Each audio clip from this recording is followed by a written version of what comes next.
देख, कहाँ आसक्त है, जहां से मूत्र निकलता है, जहां से शौच निकलती है। बहुत बुद्धिमान बनता है, बहुत अपने को विवेकवान समझता है।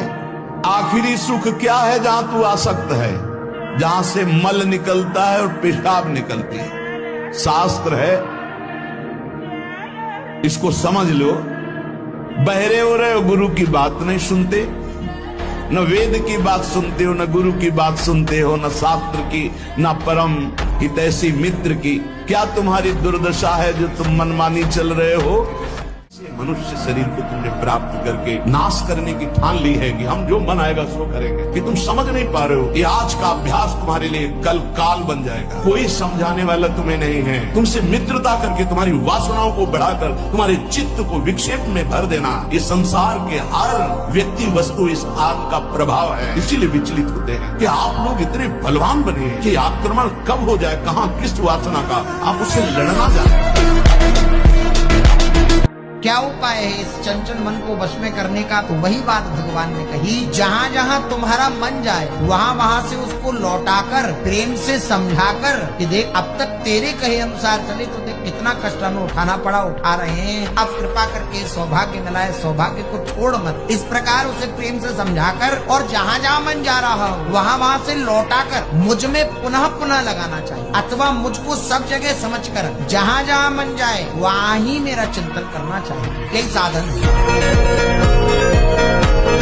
जिह्वा की तृप्ति और शरीर की पुष्टता का भाव रखकर भोजन करने से तमोगुण आ जाता है। लेकिन हम तुम्हें बताए देते हैं कि बलवान शरीर नहीं होता, बलवान आत्मबल से होता है। जो ऐसे गंदे आहार करते हैं उनकी चर्बी बढ़ती है, आत्मबलहीन डरपोक अंदर से भय रहता है। जिनका आत्मबल बढ़ता है तो हम मान सकते हैं कि उनका शरीर क्षीण होता है, लेकिन वो परम स्वस्थ होते हैं, उनका संकल्प बल काम करता है। तुम्हारे अंदर सामर्थ्य है, तुम इंद्रिय और मन को रोक सकते हो। एक बार रोक के तो देखिए। भोगों पर विजय प्राप्त करने के लिए सहज युक्ति आपको बताता। जब आपके मन में कोई भी भोग विकलता हो, उस समय आपका नाम बहुत रफ्तार से चलना चाहिए, उसको अवसर नहीं मिलना चाहिए। और ये विचार करो कि आया है बस जा रहा है, और जिस समय वो आपको एकदम डुबो रहा है, अपने एक रंग में रंग रहा है, अब विकल है आपके, अब ये मिलना ही चाहिए, उस समय सोचो बस गया गया, और आप कुछ क्षण में देखें वृत्ति पलट गई। अनंत जन्मों से माया हमें रौंदती रही है, वो कैसे बर्दाश्त करेगी कि हमको चरणों से रौंद के निकल जाए? ऐसा कैसे हो सकता है? तो वो परिजनों के बुद्धि में भेजती है, यहाँ से तीर काम करेगा, यहाँ से काम करेगा। फिर जब देखती ऐसा नहीं तो इंद्रिय द्वारों पे उसी के दैवी शक्तियां जागृत कर देती, अब आकर्षित करो। पर मंत्र जाप नाम के प्रभाव से फिर भी नहीं, तो सिद्धियों को भेजती, तू आकर्षित कर। आखिरी पॉइंट, गुरु कृपा पात्र जो उसको तो फिर परम विद्या स्वरूप ज्ञान विज्ञान संपन्न भगवत चरणारविंद का साक्षात्कार।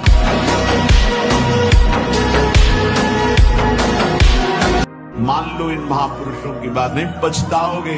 ये ऐसा दलदल है, इस दलदल में प्रथम बार जब से उतरे आज तक नहीं निकल पाए। धसता ही चला गया जो इस काम भोग रूपी दलदल में गिरा। जो शरीराकर्षण, इससे बचो, नष्ट हो जाओगे। तुम्हारे जीवनी शक्ति एक सीमित है, अभी यौवन अवस्था है, नष्ट कर लो, फिर किसी काम के नहीं रहोगे। ना भगवत चिंतन, ना शरीर चिंतन का रह जाएगा, केवल शोक चिंतन, चिंता, भय और केवल नाना प्रकार की भयावह कल्पनाएं बन।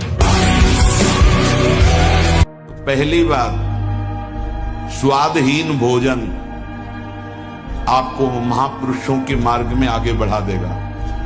स्वादिष्ट भोजन आगे कदम नहीं बढ़ने देगा। ये लिख लो आप कागज में। जिसका भजन में आगे उन्नति करनी है तो भोजन नीरस होना चाहिए, तो भजन सरस हो। अगर भोजन सरस तो लिख लो, वजन बढ़ेगा, भजन नहीं, वजन बढ़ेगा। बढ़ते चले जा रहे हैं क्योंकि व्यायाम नहीं, किसी भी तरह की कोई ऐसी श्रम वाली क्रिया नहीं।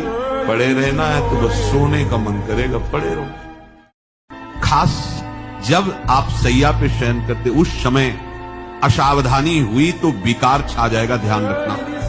आपका चिंतन गलत हो जाएगा, आपकी चेष्टा गलत हो जाएगी।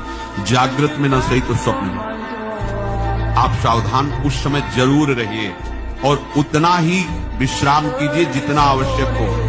व्यर्थ में करवटें मत बदलिए, ये उपासक का स्वरूप नहीं होता। रोगी है तो बात अलग है, बड़े असाध्य रोगों से, नहीं तो ऐसी दिनचर्या नहीं होनी चाहिए।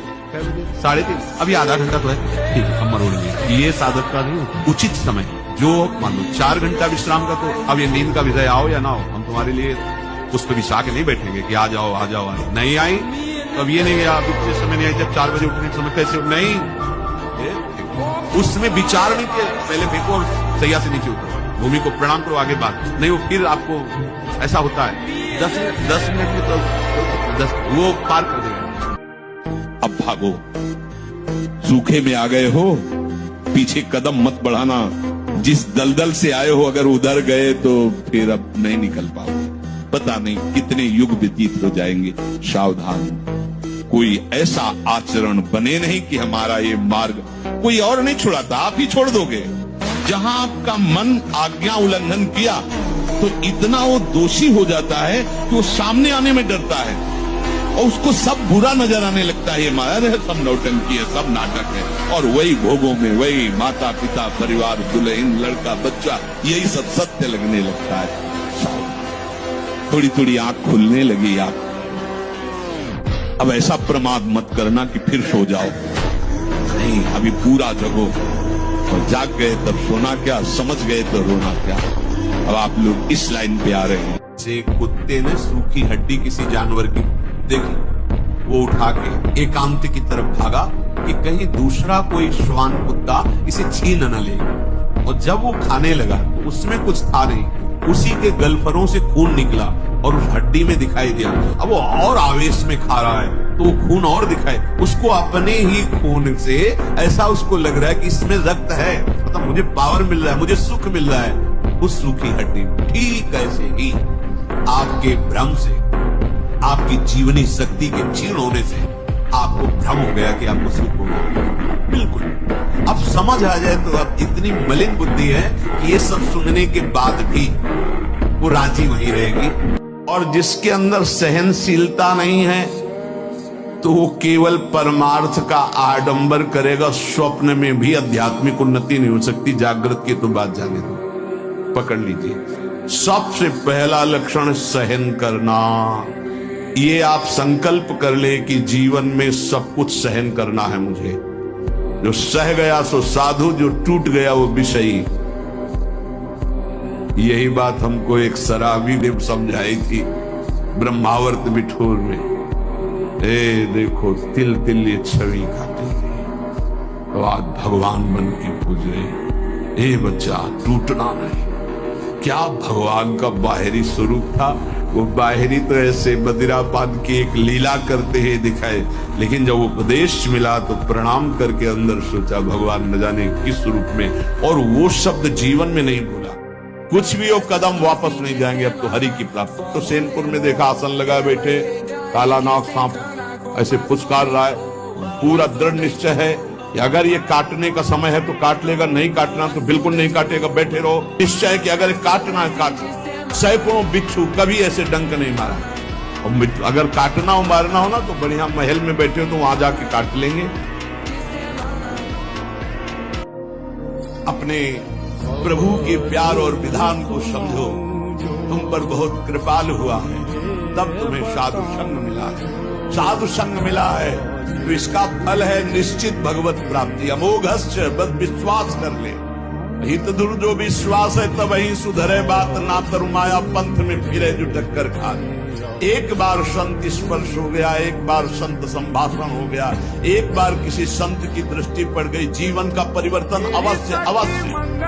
हाँ, अब तुम कुतर्क करके अधर्माचरण करके विलंब करोगे तो समय बर्बाद होगा, लेकिन तुम्हारा कल्याण निश्चित। अमोघश्च, समय क्यों बर्बाद करें कुतर्क करके।